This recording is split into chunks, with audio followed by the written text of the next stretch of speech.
বিধানসভা নিৰ্বাচনৰ সময়ত ৰাজনৈতিক দলসমূহে সামাজিক মাধ্যমত প্ৰচাৰৰ বাবে ব্যয় কৰিলে বৃহৎ পৰিমাণৰ ধন।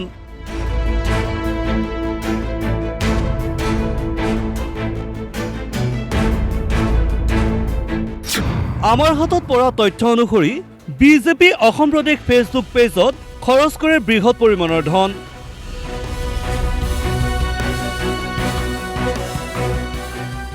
90 দিনত পেজটোত বুষ্টৰ বাবে ব্যয় কৰে 5.1 কোটি টকা।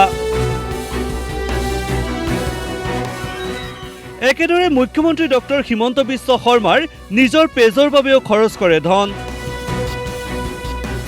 হিমন্ত বিশ্ব শৰ্মাৰ পেজত খৰচ কৰে 33 লাখ টকা।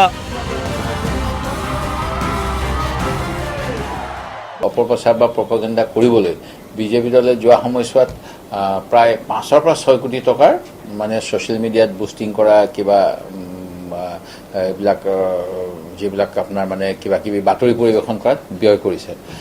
সেইটোৰ পৰা স্পষ্ট প্ৰমাণ হৈছে যে প্ৰকৃত উন্নয়নৰ ছবিখন বিজেপিয়ে গাঁৱত প্ৰতিফলিত কৰিব নোৱাৰিলে, সেইকাৰণে বিভিন্ন সত্যৰ আশ্ৰয় লৈছে।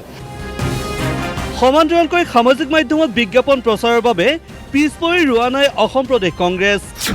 প্ৰদেশ কংগ্ৰেছৰ ইণ্ডিয়ান নেশ্যনেল কংগ্ৰেছ অসম পেজত খৰচ কৰে বৃহৎ পৰিমাণৰ ধন। পেজটোত কংগ্ৰেছে খৰচ কৰে 1.9 কোটি টকা। একেদৰে প্ৰদেশ কংগ্ৰেছৰ সভাপতি গৌৰৱ গগৈয়েও নিজৰ পেজত খৰচ কৰে ধন। গৌৰৱ গগৈৰ পেজত ব্যয় কৰে 14 লাখ টকা। উল্লেখ্য যে নিৰ্বাচনৰ সময়ত ৰাজনৈতিক দলসমূহৰ লগতে আন কেইবাগৰাকী নেতা মন্ত্ৰীয়েও সামাজিক মাধ্যমত নিজৰ পেজত ব্যয় কৰে বৃহৎ পৰিমাণৰ ধন।